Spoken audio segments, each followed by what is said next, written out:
안녕하세요. 오늘 여러분과 함께 파헤쳐볼 내용은요. 최근 정말 큰 변화가 있었죠. 유튜브랑 메타의 콘텐츠 정책 이야기입니다. 네, 안녕하세요. 특히 그 7월 15일부터 시행된 유튜브의 AI 관련 새로운 규정, 그리고 메타에서 비창의적 콘텐츠를 좀 더 강하게 단속한다는 소식인데요. 관련 기사나 정책 문서, 전문가 분석 같은 걸 좀 모아봤습니다. 그래서 이 변화가 도대체 뭘 의미하는지, 또 여러분이 보시는 콘텐츠나 크리에이터들한테는 어떤 영향을 줄지 오늘 좀 확실하게 알아보는 시간을 갖겠습니다. 네, 이게 정말 중요한 시점인 것 같아요.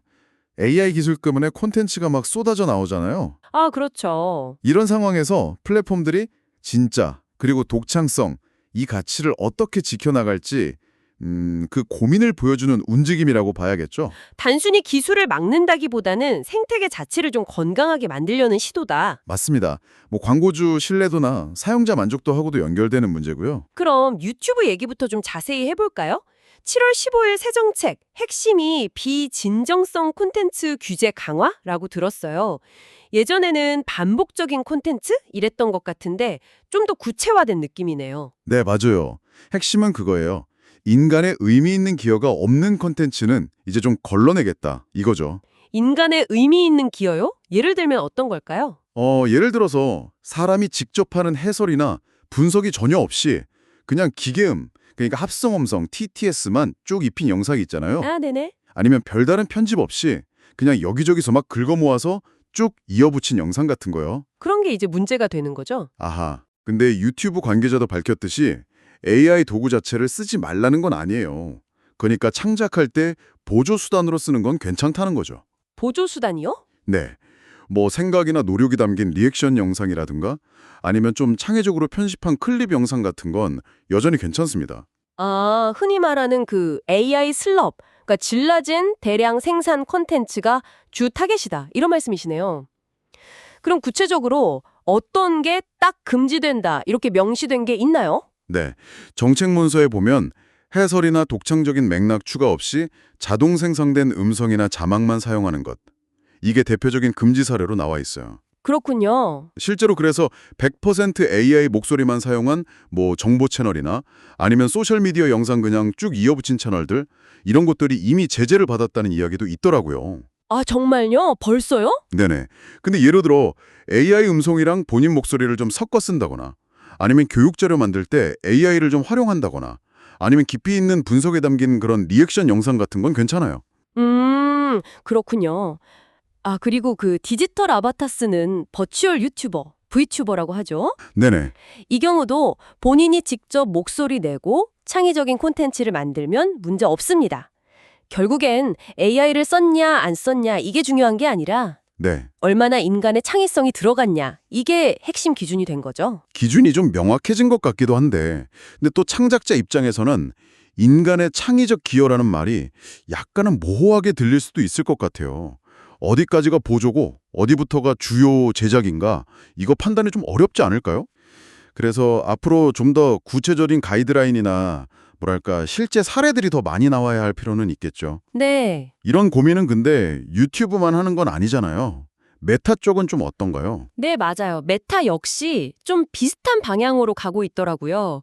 페이스북 같은 데서 다른 사람 콘텐츠를 정말 별다른 편집 없이 그냥 그대로 반복해서 올리는 계정들 있잖아요. 네. 이런 계정들에 대해서 수익 창출을 제한하고 콘텐츠 노출 자체도 줄이겠다 이렇게 발표했어요. 메타도 결국 단순 재개시나 원작자 표시 안 하는 거 이런 걸 좀 집중적으로 보려는 거군요. 네, 그렇죠. 유튜브처럼 리액션 영상이라던가 아니면 요즘 유행하는 트렌드에 맞춰서 자기만의 해석을 좀 더하는 그런 창의적인 활동은 괜찮다고 하고요. 네, 그렇다고 합니다. 결국 두 플랫폼 다 목표는 비슷한 것 같아요.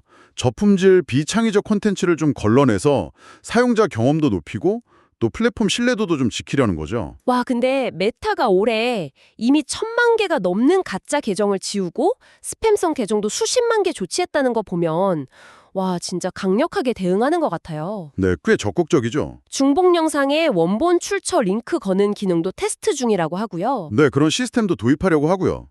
사실 이런 플랫폼들의 정책 변화는 좀 더 넓게 보면 결국 AI가 만든 콘텐츠의 저작권 문제랑도 연결이 돼요. 아, 저작권 문제요? 네, 지금 뭐 미국이나 한국 법원 같은 경우로 보면 AI 자체가 만든 결과물보다는 그 과정에서 인간이 기여한 부분, 그러니까 창의적으로 뭔가를 선택하거나 배열하는 거 있잖아요.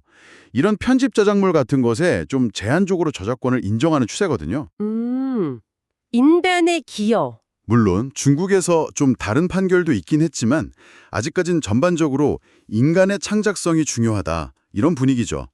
플랫폼 정책도 결국 이런 법적인 또 사회적인 분위기를 따라가는 걸로 보입니다. 그렇군요. 그럼 이 모든 변화가 결국 그러니까 시청자들한테는 어떤 의미가 있을까요? 앞으로 좀 더 독창적이고 진정성 있는 콘텐츠를 만날 기회가 많아진다? 뭐 이런 긍정적인 신호로 봐도 될까요? 네, 그럴 가능성이 커졌다고 봐야죠. 그리고 크리에이터들한테는 AI를 똑똑하게 활용하는 건 좋지만 결국엔 자기만의 색깔, 자기만의 노력을 담아야 한다는 메시지를 아주 분명하게 던져주고 있는 거고요. 네. 그래서 마지막으로 저는 이런 질문을 좀 던져보고 싶어요. 지금은 플랫폼들이 인간의 창의성, 이걸 되게 강조하잖아요. 그렇죠. 근데 만약에 정말 미래에 AI가 발전해서 인간의 개입이 거의 없이도 엄청나게 독창적인 결과물을 막 만들어낸다면 그때 우리는 인간의 기여를 어떻게 정의하고 그 가치를 매겨야 할까요? 와, 정말 어려운 질문인데요. 네, 단순히 뭐 프롬프트를 입력하거나 최종 편집하는 걸 넘어서 창작이라는 것의 본질에 대해서 좀 더 깊은 고민이 필요한 시점이 올 수도 있겠다, 뭐 이런 생각이 듭니다.